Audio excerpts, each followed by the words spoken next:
As a true philanthropist, Barbara was presented with the USGA's most coveted and prestigious award, the Bob Jones Award, in 2015, with her efforts to raise millions of dollars for a myriad of charities. Today, Barbara pours much of her time into the Nicholas Children's Healthcare Foundation, of which she serves as chairman and co-founder with husband Jack. And I will say Patty McDonald, their great CEO, is here as well, a phenomenal organization. The foundation's mission since inception in 2004 is to provide charitable support for activities that advance and enhance the diagnosis, treatment, and prevention of childhood diseases and disorders. In a short 14 years, the foundation has raised more than $90 million. Truly a remarkable feat. The recent Nicholas impact on South Florida has been staggering.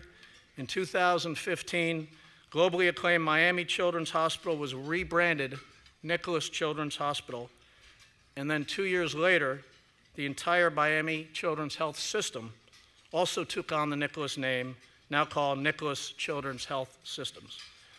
This includes 14 Nicholas outpatient centers located from Miami to Vero Beach and west to Naples.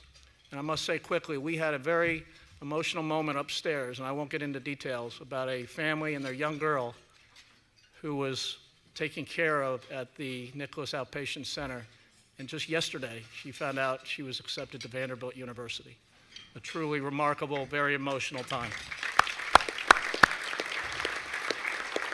In closing, please join me in congratulating two of the greatest people I've had the privilege to know, with a great commitment to family, children, philanthropy, and of course, giving back to others.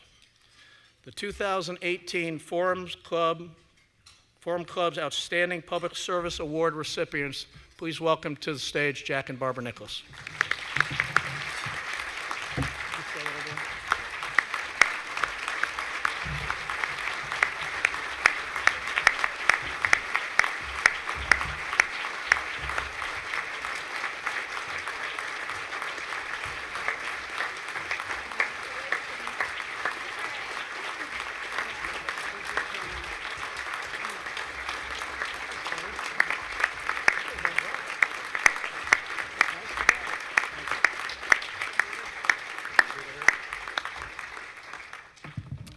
Wow.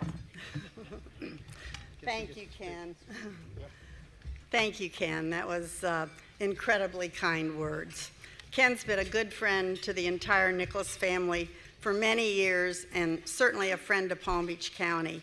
His work, especially with the Honda Classic, has impacted our foundation and Palm Beach County and our community in so many ways, measurable and immeasurable. So let me just take this opportunity to recognize and thank Ken for all he's done for our community. Thank you, Ken. And some of you may or may not know how the Honda has affected our community, but the Honda just received the award for the best on-site staging by the PGA Tour, which is quite an honor and quite a feat. Thank you, Ken.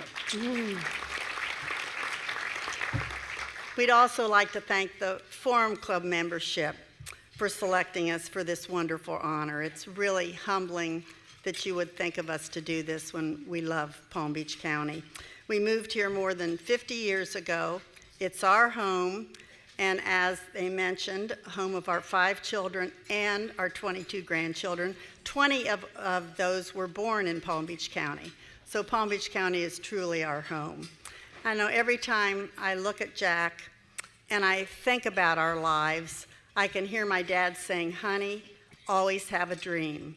And I know he's smiling, knowing that Jack and I are attempting to fulfill our dream to help children and to know that they receive the necessary medical attention.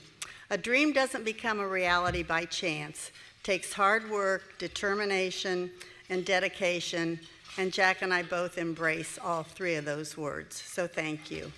Palm Beach County has given us the opportunity to build something much bigger than a career and a business. It's given us a chance to build a legacy. And I know golf has been our vehicle to help us build a legacy and for giving back. And I love the words that Jack shared with a group recently. A legacy is not what you do on the field or inside the ropes. A legacy is what you leave behind for others and how you are remembered. So Jack, thanks for living those words. Again, thanks for your trust in us, for sharing our passion to help children. And children, you know, are our reward for living. So I know you want to hear from Jack. So here's Jack, my hero.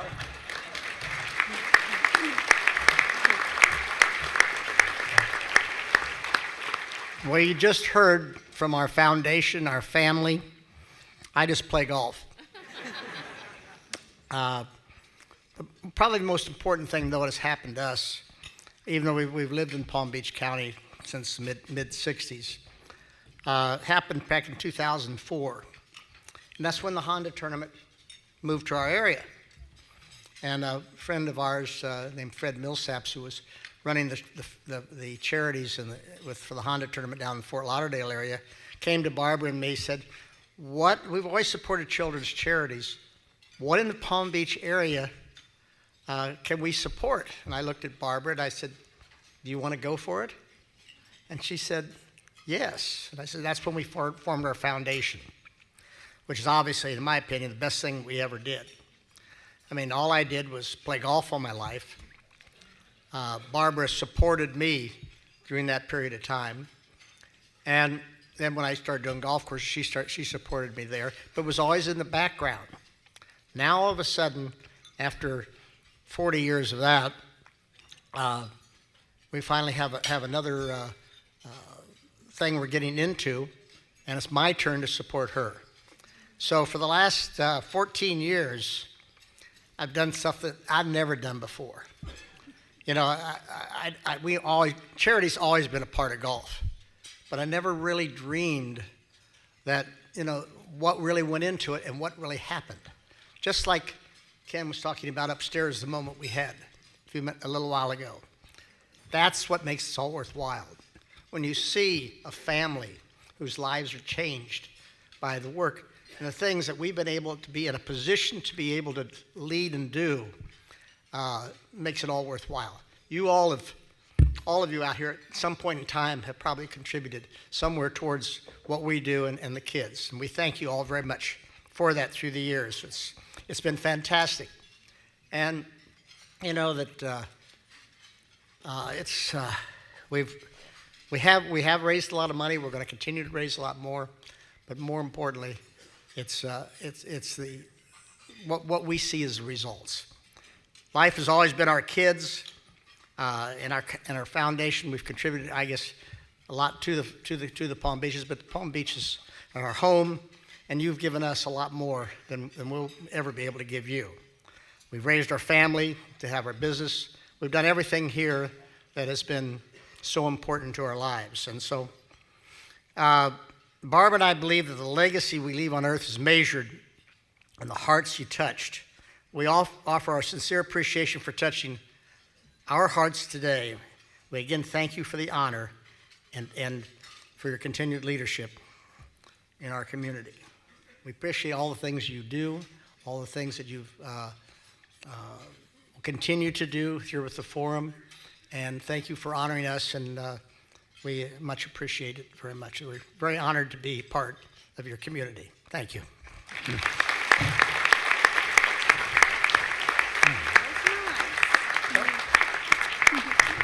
Well, I didn't know what to do downstairs. Can't follow her. Fantastic. Huh? Take a compliment. It's fantastic. Yeah, we're going to get it. Hold on. We're going to get a picture right down here.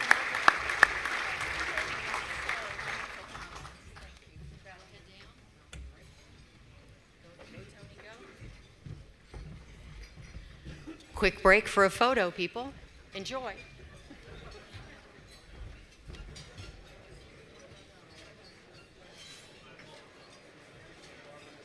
To add our January event to your calendar. On Wednesday, January 9th, Ambassador Wendy Sherman will join us to discuss her experiences at the Department of State. As the chief negotiator of the Iran nuclear deal, It will be interesting to gain her perspective on whether Iran is actually how they are used in the context with other words deeply influences our emotions. Some combinations trigger fear, others confidence. Some words make us feel hopeless, and others hopeful. The Harrisburg Herald Leader chose migrant caravan as an example. Those words conjure up thoughts, they say, of gypsy wagons coming to town to pick the pockets of an unsuspecting crowd. Whereby the words refugee caravan more likely paint a mind picture of people fleeing a bad situation in search of a better life. Different words. One, perhaps, raising some blood pressure in the room. The other, perhaps, motivating some to help. The impact of words on different people varies because it depends on their understanding and in the manner with which they are perceived. Which brings us to our guest speaker today. Frank Luntz says the words we choose can change the course of business, of politics, and of life in the country. He asserts that the tactical use of words and phrases affects what we buy, who we vote for, and even what we believe in. Dr. Luntz is one of the most honored and expert communications professionals in America today. As a pollster and public opinion guru, he is sought out by the nation's top leaders and major news outlets to better understand why Americans feel the way they do and what issues matter most. In this time of great political divide, Dr. Luntz's insights into the issues that separate us and those that could unite us are invaluable. He is the author of 3 New York Times bestsellers. He has taught courses at Harvard University, the University of Pennsylvania, and George Washington University. His book, Words That Work, is on sale in the lobby thanks to a partnership with the Palm Beach Bookstore, and he will be joining us and you after the luncheon today to sign books. Now, if you have ever wanted to learn how to talk your way out of a traffic ticket, or maybe talk your way into a raise, then this book's for you. Without further ado, ladies and gentlemen, in the back of the room, Frank Luntz. Thank you.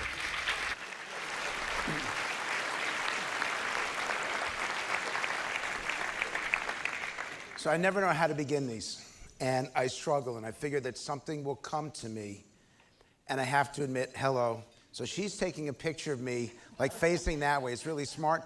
This is the woman who said to me when I walked in, I don't look nearly as fat in person as I do on television.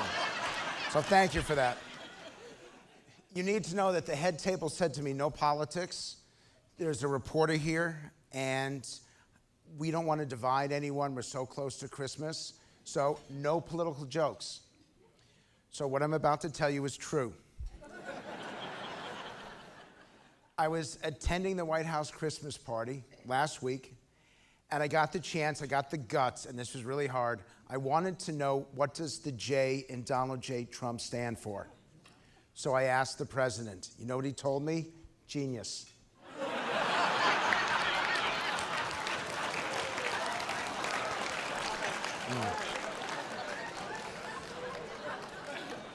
So the reporter who's sitting right there said to me, what's your favorite polling question of all time? And again, this is true. We asked 1,000 women last year, would you have relations with Bill Clinton if you could? 21% said never again.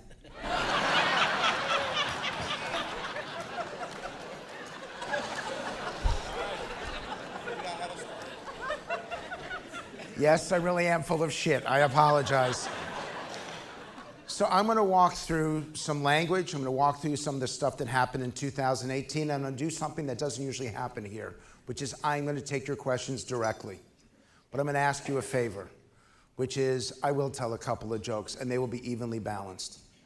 I will show information, and it will be factual. And I only ask that you do something that we have not done before. I'm only here. I get paid a lot of money to do speeches like this. And I came here, and I could do this great thing that I came here because I wanted the great hotel room, or because you guys are really awesome. I came here because of Jack Nicklaus. I came here because of you.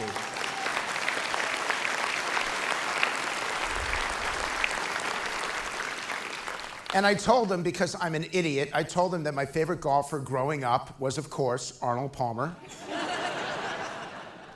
And he forgave me because he said his favorite golfer growing up was Arnold Palmer. So we have that.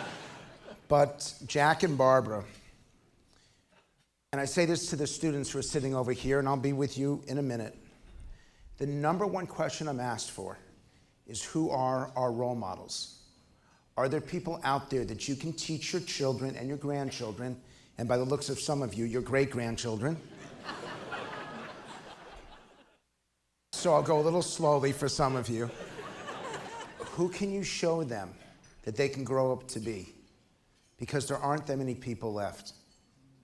Barbara and Jack Nicklaus are the best role models I know, and I thank you for all that you do.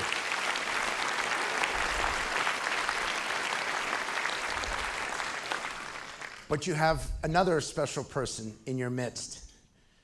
I've always been a huge baseball fan. And by the way, I will never speak from a podium, and I'm going to hit that speaker right there, so go in the middle. I never speak from a podium. I think one of the problems in American democracy right now, even in American business, is that there's too much distance between the leaders and the people. And I want to be as close as I possibly can. I do not want to be close to this table. I will move over here.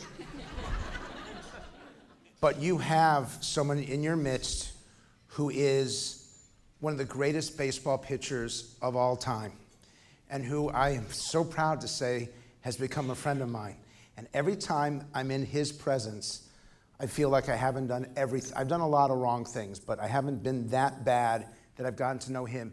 And as good as he is, his wife is even better. Can I please introduce Dennis Eckersley and his wife, Jennifer? You guys can stand up. Stand up for 1 second.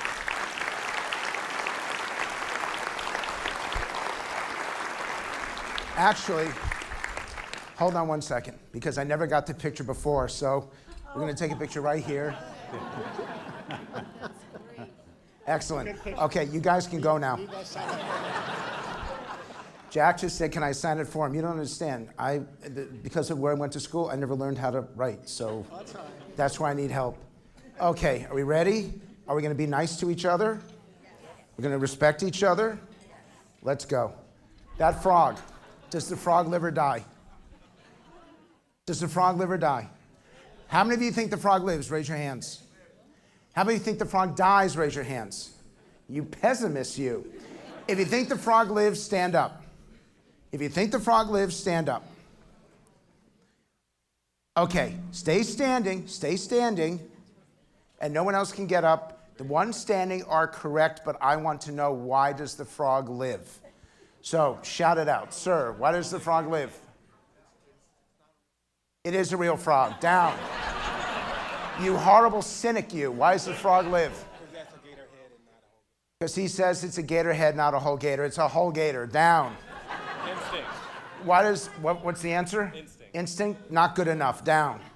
Why does the frog live? Because he jumps, he doesn't jump far enough. Down. Why does the frog live? You don't know? Okay, you can leave now. Down. Why does the frog live? He's confident, then that is a dumbass frog. Down. Why does the frog live? He's a friend of the gator. That's illegal in southern Florida. Down. Why does the frog live? The frog went to UF? Ma'am, I do the jokes here. Sit your ass down. Sir, why does the frog live? What's that? Symbiotic. Are you guys married? No? But you both have the same answer? And you're not married? No. Get a room. Down. We're going to do just like 3 more. Why does the frog live? Gator stuff. Incorrect. Down. But you're not that far away. Sir, with a hand up, why does the frog live? It is not a rubber. What kind of person? It's a real alligator. Down. Why does the frog live? Okay, we've already been through that. There's no trust in alligators. Down. Why does the frog live? Yeah. Frog is not poisonous. Down. That is actually correct, but that's not the answer. Why does the frog live? Not fast enough. Why does the frog live? Not because the alligator's full. And by the way, bow ties went out about 20 years ago. Down. Don't point to someone else. You wore it. Why does the frog live? It is not Photoshop. That is a real photo. What kind of mean people are you? I want to be honest with you. 3 more. Who thinks they have it? Why does the frog live? I'm going to give you one more shot because you almost have it. The alligator's dead. Good for you. Good for her. What's your name? What's your name? Michelle. Let's give Michelle a 1-year honorary membership. Now, I do this for a reason. It is not what you say that matters, it's what people hear. It's one of the reasons why I will not use notes. It's why I will not speak for podiums. I will make mistakes.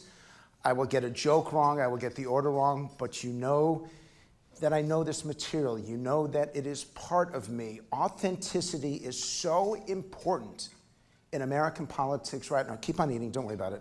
But I do want a piece. By the way, 3 pieces of cake? Really? And she's got, I just want to show you guys this on PBS. So if you can show, do you understand why I look the way that I do? It's because I hang out with people like you, so here you go. We're authentic. You're authentic, yes, that is authentically. I would have a stroke if I ate that. We have to do, if you're a CEO, you have to do a better job listening. If you're a politician, you have to do a better job leading. But in the end, it's not just enough to communicate effectively. You have to understand how people think, how they feel, and then be able to address them at their level. And I just don't feel like we do enough of that right now. Now, politics is rough. That's 8 years of Washington did that to him. Watch this one. Again, 8 years. But nobody changed as much as this guy.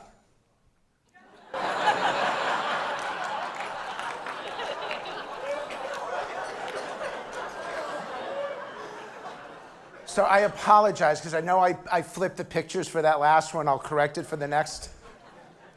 I liked Bernie Sanders, and millions of Americans did, because he was authentic.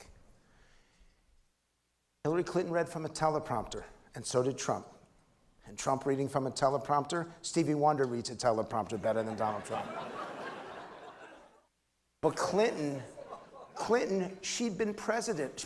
She'd been a leader for 40 years. She was the most qualified person running for president since George Herbert Walker Bush in 40 years. And you'd think that she'd be able to do what I'm doing right now. And she never did. She was nervous. She wanted to control the situation. And boy, what a mistake that was. Now, I came up with a slogan for Sanders. I want you to tell me what you think of this.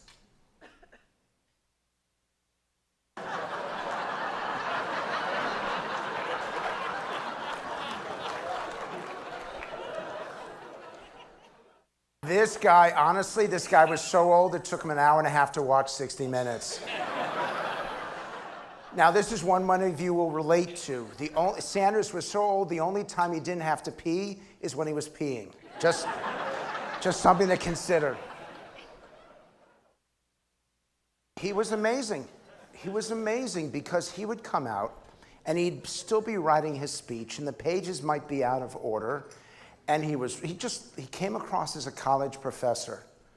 But people wanted that. They wanted someone who said what they meant and meant what they said. And I'm often asked, what is it about Donald Trump that he still, with all the things he said, he still has a 45% job approval rating. When you consider what he said, that's remarkable. And the reason why is that nobody thinks people are putting words in his mouth. Nobody thinks that there's a speechwriter writing this stuff. They think, I know this table over here is laughing. This is not meant to be funny. This is meant to be serious. Stop laughing at me. This is what he thinks. And the public applauds someone who says what they really think. We live in a society of no trust and no confidence in our elites anymore. And I'm going to show you a couple of examples of that in a couple seconds. But it is really, really strong. And what we are so desperately seeking are people who tell us the truth. And I'm surprised about this, because I have this joke about Jimmy Carter, and I won't do it, because they really will get mad. Do you remember the Malaise speech? when Carter said that our expectations should be lowered, that things had turned bad in this country. It is one of the best tested speeches. We're doing this project, trying to find the best political language of the last 65 years. And what was hated by America in 1978 when he said it is now loved by people because he was telling the truth. That our elected officials, our corporate leaders, were not planning for the future. They were only speaking to you in the present, and they didn't have the guts to tell you the truth. And now, today, that is exactly what we're looking for. So in terms of Bernie Sanders, and this is where I'm going to ask our young people, this is a question we asked 18 to 29-year-olds. What system, what economic system is best for America? Well, I think this is going to unite most of the people in this room. Among 18 to 29-year-olds, 58% choose socialism and only 33% choose capitalism. How many of you are parents? Raise your hands. If you're a parent, raise your hands. You did a lousy job. This is what you created. So can I have someone, and do you guys have a mic here? Did anyone give you a mic? Do we have a mic back there? This is the kids' table. There's supposed to be a mic that was available for them. They have it? One of you kids stole the microphone. Okay. You're going to do this. You're going to explain this to me. Tell them who you are. Stand up.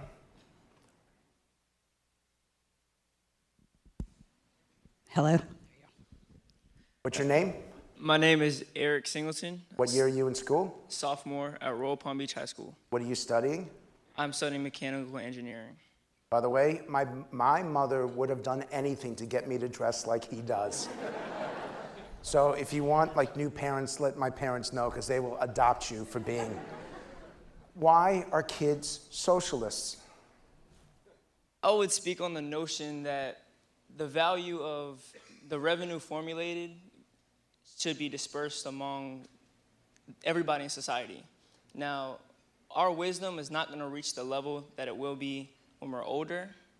However, we do understand that our future can be brighter if we understand that everyone has equal opportunity. And we believe that socialism would give us the best among that ideology.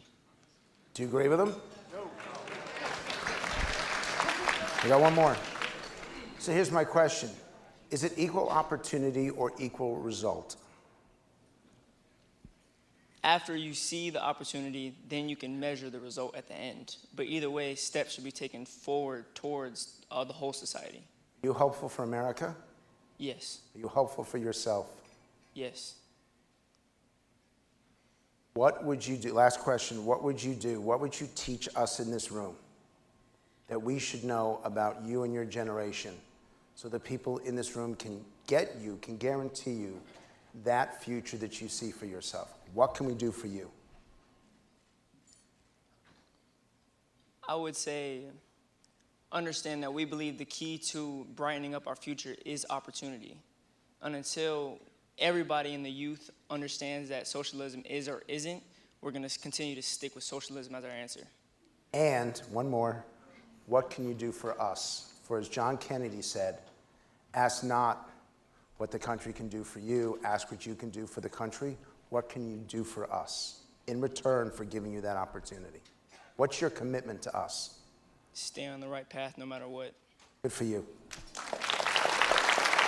Thank you.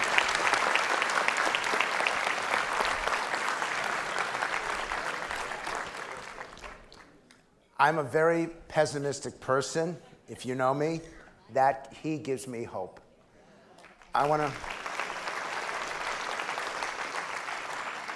This next slide does not give me hope. Among those same 18 to 29-year-olds, 2 out of 3 think corporate America is what's wrong with the country. And I say this because so many of you are major contributors to the economy in Southern Florida. They don't appreciate what you do. And we need to do a better job of teaching. We need to do a better job of explaining economics and how the free market system works, because if we don't, we're going to have a serious problem. Now, this is where it gets really negative. 81% of Americans overall, 87% of those 65 and older, say that this is the most divided time in their lifetime. By a show of hands, if I were to ask that question to you, Raise your hands if you believe that America is more divided now than it has ever been. Now remember, a lot of you lived through Vietnam. A lot of you lived through Watergate, lived through oil embargoes, lived through kids getting killed on college campuses, lived through the death of Bobby Kennedy and Martin Luther King. And yet you still think it's that negative. So I'm often introduced as a Republican pollster, and I tell people, don't do that, because that immediately labels me. My job, my responsibility, is to tell you what's actually happening. And I want to show you this, because this is the worst. And I say this to our youth table over there. We asked a question, how many of you stopped talking to friends or family since the 2016 election? And I want it in both directions. And now I want you to be honest with me, because I know what the number is nationwide. If you have stopped talking to someone, either a friend or family member, or someone has stopped talking to you over politics, either way, raise your hands. Nationwide, it's 90%. I'm sorry, I said that wrong. Geez. Good, thank you. This guy goes 90? You're right, 70%, which is still awful. What is wrong with us? That's what Thanksgiving was all about. It gave us the excuse to leave early. I can remember my father saying to my mom, your sister is so full of it, I gotta get out of here. But they still had a wonderful conversation. We still ate great food. And then I wanted to stay. He wanted to leave. We have become so horrible to each other. And I get bless you. I'm going to ask, did I do that right? Saying bless you? That's good? I don't understand it as a pollster. And I'll take this bit of responsibility for it. And I've never done this before. How many of you have seen my focus groups on TV? Raise your hands if you've seen them. It's a fair number. They are so awful. They are. And people are yelling at each other within 5 minutes. And what I should have done is I probably should have edited it out. Because all it does is set a tone for everybody who sees them to do the same thing the next week and the week after. And this is all over the country. These are southern states. These are western states. This is the Northeast. To stay away from these microphones. All over. We now think that we have license to yell. We think that we have the right to be heard rather than the responsibility to listen and learn. That's one of the things that I've started to do in the last 6 months. This has changed what I do in these speeches because I'm so eager to do whatever I can to stop this trend, to use my voice to say enough is enough. Whether we disagree with the president, whether we disagree with the incoming Speaker of the House, don't treat them the way that you would never accept. By the way, if a high school basketball coach talked the way our national politicians talked, we'd have them fired, would we not? And yet we let it happen with our political leaders. We can't, and it's happening on both sides. So I'm going to skip a little bit because I want to show you this is a big change. It used to be that conservatives dominated by 2-to-1 over liberals. This is self-defined. And I'm going to do this this way we don't do it partisan, we'll do it ideologically. This is the closest gap between conservative and liberal in the last 40 years. Conservatives usually were in the low 40s, liberals were usually in the upper teens or low 20s. This is a big shift. How many of you in this room would call yourself, if it's conservative, moderate, or liberal, who would call yourselves conservative? Raise your hands. Who would call yourself liberal? Raise your hands. Okay, so it does tilt a little bit. It's moderate, but it does tilt a little bit to the right. There's a change coming over the next 10 years. And the period of Ronald Reagan and George W. Bush, and by the way, think of how much George W. Bush accomplished when English was only his second language. There's a tilt that is coming that is going to make us evenly divided left and right. And my fear is that that's actually going to raise the decibel level in Washington, not reduce it. And so who do people dislike? Look at the difference in columns. The wealthiest 1% of Americans, Republicans have no issues with them. Democrats hate them. Celebrities in Hollywood, Democrats have no issue with celebrities. Republicans do. The one down, journalists in the news media, only 4% of Democrats dislike them the most. Among Republicans, it's 32%. We don't agree on facts anymore. We don't agree on who's to blame anymore. We may have had a difference in the past about how to solve it, but at least our core values were the same, and now they're not. And the reason why, and I'm going to open up to a couple questions, the reason why is that we now get our news to affirm us rather than inform us. When someone tells me that they watch Fox News, I know exactly who they voted for. When they tell me they watch MSNBC, I tell them it's the only news network with more letters in its name than viewers. I told that live on the air on Chris Matthews, and I was fired the next day, but my dad was so proud of me. Don't applaud. The worst thing I ever, okay, I'm gonna get this one. This is the first time I've ever told you this. I applied, none of you probably remember it, but if you I know are from New York, New Jersey. There was a TV show on called The Trump Card. It was a game show. It aired for 2 years on WOR, and I applied to be a contestant. And I was one of the last 6 people. And I, of course, answered everything wrong early on in the thing, and then by the end, I got it right.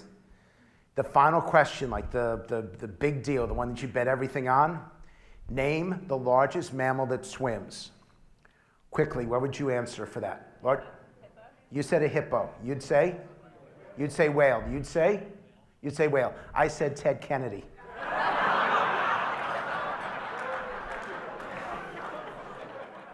The producer comes running out of his booth to say, get off the stage. My father bought me a car. So in the end, and this really, truly did happen. So, couple questions on this. I'm going to show you election stuff. Couple questions on this from anybody here. But you got to stand up and yell it loud. You said that you would edit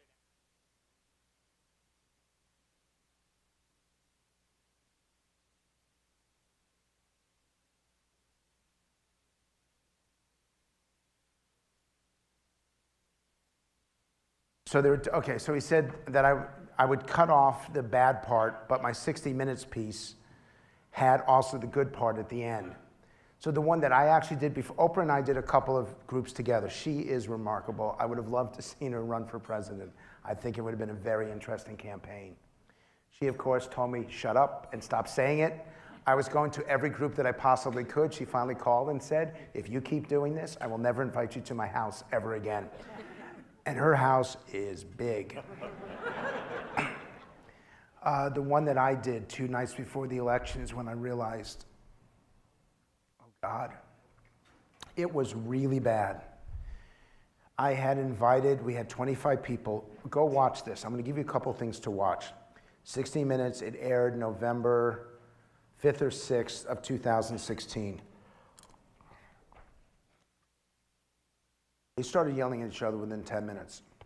It got so bad that the sound people, there were 7 cameras filming this, the most I'd ever had. The sound people, I watched the sound guy going, I can't get this. 25 people, 25 individuals yelling at each other, pointing at each other, and they kept some of it in. I walked off the set. I walked off. And I went to the executive producer and I said, I can't do this. I have failed. I know it was getting like this. We're now 2 days before the election. You need to send in Steve Croft, who was the correspondent. I want you to watch this because you'll see what happened. And you actually see me walk off. And I thought he was going to be sympathetic. He says to me, we've allocated so much money for this. Get your ass in there, finish this group, tell people to shut the hell up and do your job. This is why people hate the news media. You guys have such compassion, such understanding. And I tried. And that was only the beginning. The other one I want you to see is the one that I did in Alabama, right before the Senate election, when a very well-spoken gentleman said to me, you know, there was a time when if you had a 14-year-old daughter and she was dating the district attorney, you'd be proud. Hey, this is not that far from Southern Florida, so this is what people say now. And The problem I have is I don't want people to replicate it. I don't want people to think that just because someone does it in some other place of the country that you can do it here. But I want people to know the truth. The reason why I do what I do is to take a big mirror and hold it up to the American people so they see what they've become. And if parents yell this way, you know what their kids are going to be like. And I'm afraid we are creating an entire generation of young people that will have no respect for authority, no respect for the tenets of and the principles of freedom, and no respect for free markets and social justice. They'll have no respect for the future because they see their parents behaving that way. Does the second part of it give me hope? We're human beings, so we try to find some way to connect. That even when you're angry, you still try to find some way that you don't leave upset. But that's such a small percentage. And what you don't know is when those people left, they started yelling again when the cameras were off. One more, all the way in the back.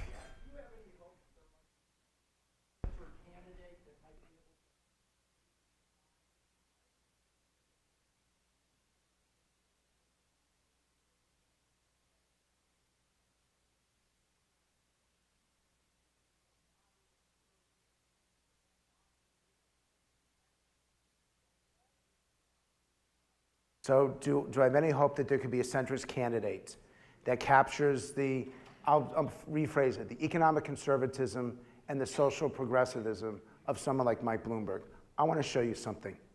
If the 2016 election were held and the candidates were Hillary Clinton, Donald Trump, and Mike Bloomberg as independent, and you could vote again, who in this room, by applause, would vote for Hillary Clinton?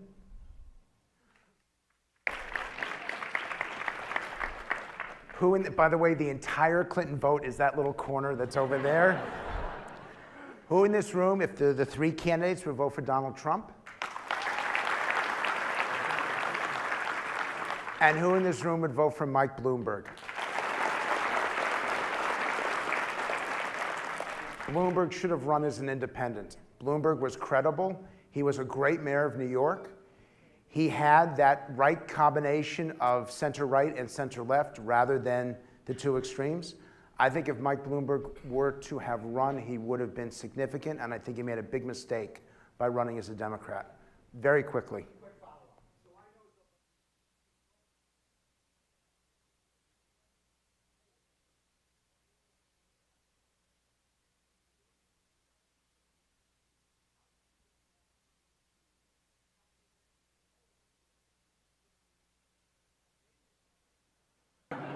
You mean essentially, how do you put me out of business? Do you want to shoot me here or do you want to shoot me out there? Mr. Security guy, that's the man you need to tackle over there. He should have known better. If he'd come to rooms like this, if he'd gone across the country. By the way, you can't live by polls. You can't live by someone handing you data. You actually have to get in the middle of the room and listen and invite people to praise you and hate you and do all of that at the same time. Mike Bloomberg made a fundamental mistake by listening to numbers when he should have listened to the public. Okay, let me show you. Again, I'm going to go on, but you'll be the first one that comes back. And by the way, I just want you to know, purple looks great on you. This is what happened in the election. And this never happens. You had Republicans gaining seats in the Senate, Democrats getting seats in the House. The reason why was the Kavanaugh hearings. And I'm not going to explore that because it is still too raw for too many people. I will tell you this. Women watching that were so offended that he did not withdraw his name. Men watching that were so offended that he was condemned without ever having the chance for a legitimate hearing. That everyone, and this is one of the greatest, it was a significant damage to the country, was that instead of trying to bring out the truth, they tried to fight a political war over this confirmation. And I learned two things. Number one, there are a lot of women in this room who faced not sexual harassment, but sexual abuse as children, and guys don't understand that and don't appreciate it, and don't know how to empathize with it. And there are guys in here who feel like they are under attack simply because they're men, and that they're thought of as being bad just because they're men. We as a country, just like we need to have a conversation about race, we need to have a conversation about the things that have happened in our lives, but we don't know how to do it, and we don't have politicians who know how to guide it. It's a problem. We have to be more, not just more sympathetic, but more empathetic. That we have to understand that there are people who've been quiet for all this time. Something happened to her, but it may not have been him. No, we're not going to do this. Apologize, please. Please. It was him. Please, would you please do the same? Because that's exactly what I don't want to see happen. We need to listen before we shout and hear people before we condemn. And you used to be able to have these conversations. There's two places I will not go. I will not go to the 92nd Street Y, and I will not go to the New School in New York. Because if you watch these and you happen to be right of center, you will be immediately condemned before you even have the chance to speak.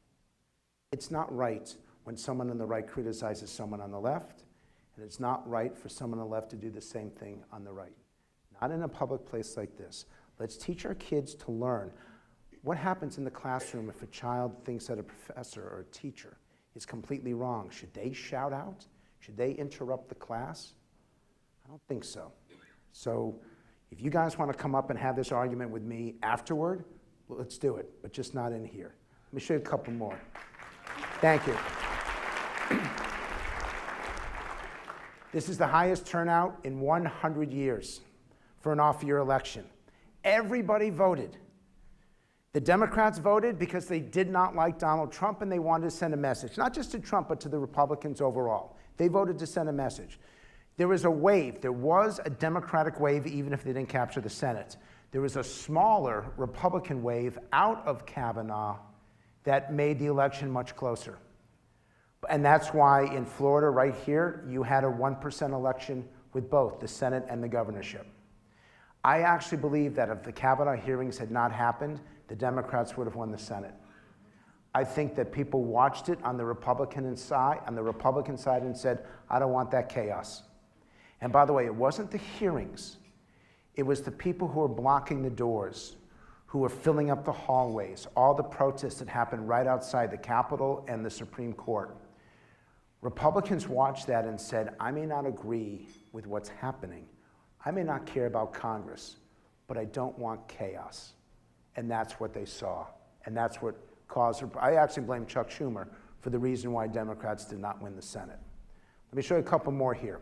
There's supposed to be this huge female turnout, this female surge. Typically, women make up 54% of the electorate, typically, or if they were projecting 55, even 56%, that every woman was going to vote because they had enough. It ended up being 51-49. This whole idea of women were going to dominate in the election did not happen. I mean, and by the way, you had a huge gender gap. But this is the young people. Everyone said that because of Parkland, which I know is close to here, that this was the young people, that they were surging, that they were going to the polls, that you guys were all going to participate, and we're going to change America as we know it. And when Barack Obama was running, 18 to 29-year-olds represented 18% and 19% of the electorate. In this election, they only represented 12%. So I say this with a reporter in the back. With all due respect, you get caught up in this interspeak, and it doesn't necessarily work out. It was a great narrative, because that's the narrative that most reporters wanted, that women were going to give the Democrats this huge majority, that first and second time voters were going to be so involved, and it didn't happen. So we need to be more careful, and we need to ask more questions before we make those conclusions. Now, in terms of Trump, everyone says he stands up for what he believes in. The question is whether he has the right temperament to serve effectively as president. There's positive stuff for him, there's negative stuff for him. When you hear a Republican pollster, it's only the positives. When you hear a Democratic pollster, it's only the negatives. The truth is, it's somewhere in between. The public sees the good stuff with him, that is bringing change to government, but then they question his integrity. In terms of what he does, the economy, border security, Supreme Court nominations, positive, negative on health care, which is one of the reasons why Democrats won the majority, because the public does not like health care, and they blamed not Obamacare, they blamed the Republicans for it. So, and last thing on this issue, because I'll take more questions, the number one issue in terms of looking forward, the economy is no longer the number one issue because it is so good. It's all about health care for the Democrats and immigration for the Republicans. Now, I'll do two questions, and you had one of them right there. A lot about,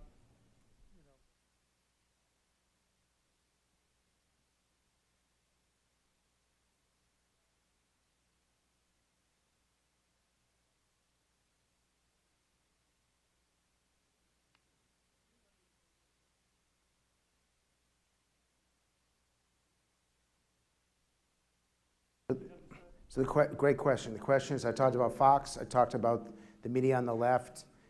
Do I have any hope for mainstream media to report what's really happening? I don't know your newspaper here. I get clips from it, so occasionally I read about it because there's stuff that you write that has, stuff that he writes that has a national impact. The place that I go to for the most accurate information is the Wall Street Journal. And I've never known anyone applaud a newspaper before. Are you like an owner of the Wall Street Journal or something? And the editorial page, 40% of the editorials are anti-Trump. If you read the New York Times, do you know how many pro-editorials have been in the New York Times since he got elected? 0. I ask a question of New York Times reporters. This is, to me, one of the most telling things of all. And this is my challenge to you. Are you surrounded by people who give you alternative perspectives, or are you surrounded by people who tell you exactly what you think already? I asked New York Times reporters, how many of the people that you talk to in a typical day, the 20 people you talk to in a typical day, how many of them are voting for Donald Trump? The average was 1.5 out of 20. And 1/4 of them don't have a single Trump voter in their circle. How can you write about what's happening to half of America when you don't know even one person from half of America? Clinton people talk to Clinton people, Trump people talk to Trump people, and no one talks to everyone. And that's a real problem. So no, I'm not optimistic. I think we're heading the way of Britain. I think that we're going to continue. If we are right of center, we will look for Fox News, the Wall Street Journal, Kiplinger Report, Forbes, Fortune, some business publications. And we're left of center, we'll read the New York Times and the Washington Post and the LA Times. And that means that we don't share even the same core information. And that is so damaging for us. 80% of my friends voted for Hillary Clinton. By the way, just for the record, Democrats are far much more fun than Republicans. I'm serious. You guys, she's applauding over there, you guys drink more, you eat more, you laugh more. Now, you always stick us with a check at the end of the night, but it's okay. We're happy to pay it. In the very back, but you got to be able to yell so I can hear you.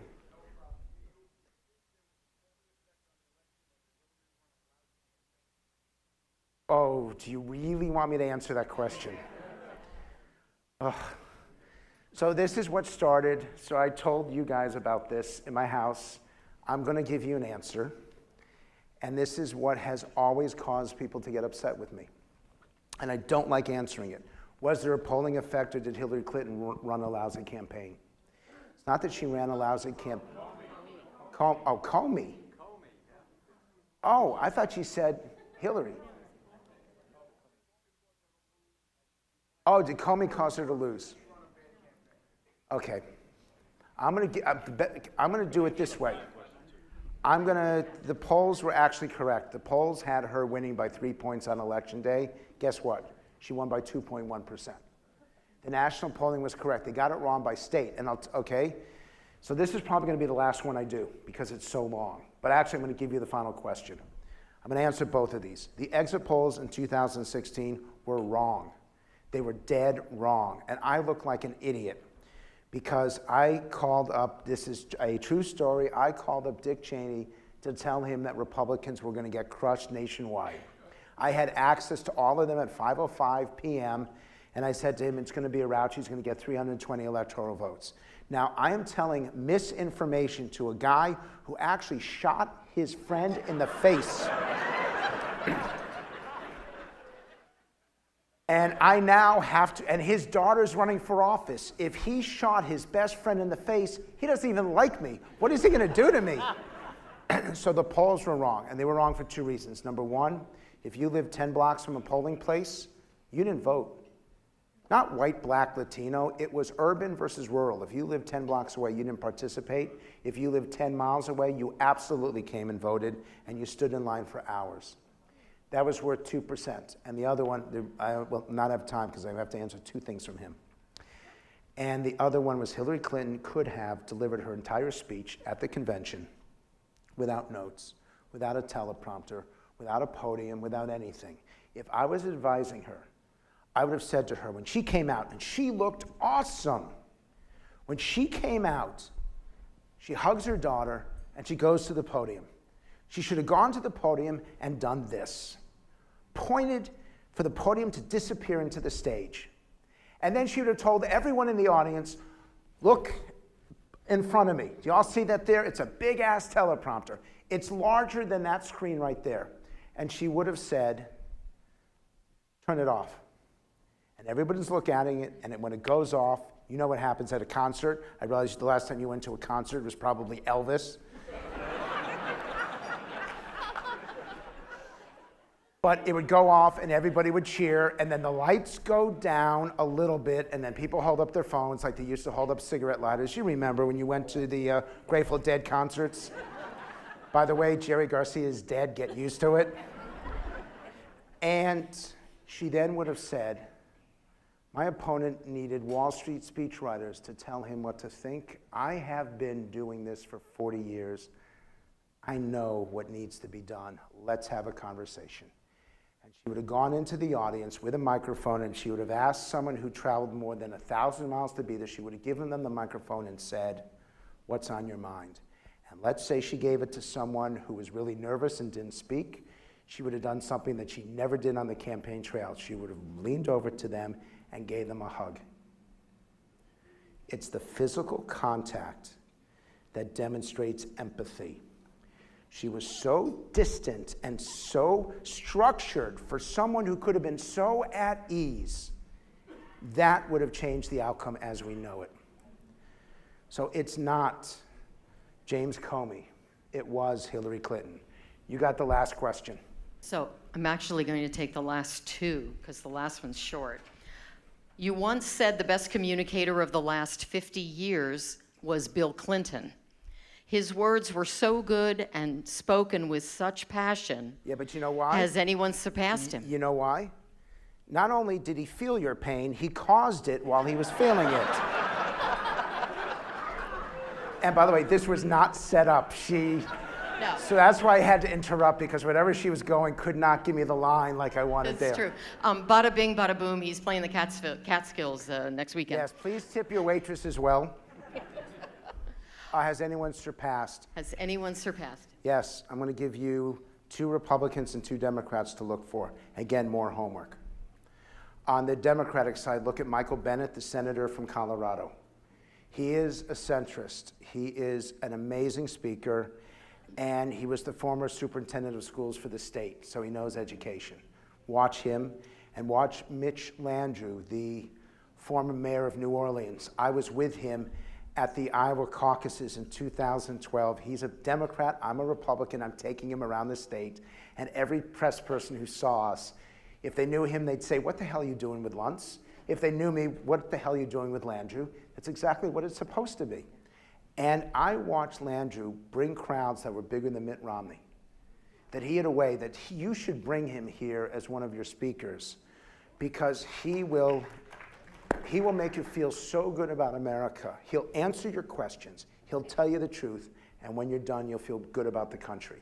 That's on the Democratic side. On the Republican side, the smartest member of the U.S. Senate is Ben Sasse, the senator from Nebraska. Watch him, and he doesn't engage in the criticism that most politicians do. And the other one, now I'm Jewish, and I get my Bible study from Tim Scott, who is the most decent. His heart is as big as this room. And by the way, I will tell you, because I know that we're in southern Florida, which is a significant Hispanic Latino population, the American dream for Latinos is home ownership, living across the street from your parents. Being Jewish, the American nightmare is living across the street from your mother. Let me get to the joke. Last one. Last question. In May 1948, I was not alive, geez. I know. In May 1948, Time magazine dubbed George Gallup, creator of the Gallup Public Opinion polls, the Babe Ruth of the polling profession. Since you love baseball so much, what would you want your nickname to be? He's not really that fat.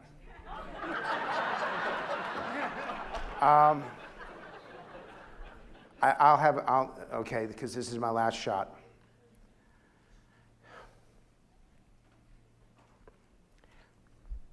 What I said to you is real, how I feel about you. And the joy that I get from being with you guys is incredible. If you heard what I heard here and saw what I see, you'd have trouble getting up in the morning. My parents taught me the skill of listening and how wonderful it is to learn. And I say to the kids in the two tables back there, the reason why I'm a teacher today is because I love being a student. I love challenging. I loved, and take your teachers out for a meal and tell them thank you, because they will so engage in your life if we do. Are there teachers in this room? If you're a teacher, raise your hands. Thank you for what you do, because you made my life different. I am so afraid because there is no learning anymore, that we have decided where we stand and we are right and they are wrong. So I don't know what the word is, but I'm searching for, I do have the word, reconciliation. That doesn't mean we have to change a point of view. It doesn't mean that we have to be any different than who we are. But with reconciliation, we can be not only better people, but we can help this be a better community and a better country. If we seek understanding and reconciliation, I don't think there's a single problem in America that we can't solve. So I would like to be known as the person who brought reconciliation in the country. Thank you, Dr. Luntz. Thank you very much. And Barbara and Jack Nicholas, we thank you for joining us today. We invite everyone into the lobby. Dr. Luntz will be signing his book, and we look forward to seeing everyone at the Kravis Center on January 9th for Ambassador Wendy Sherman. Thank you.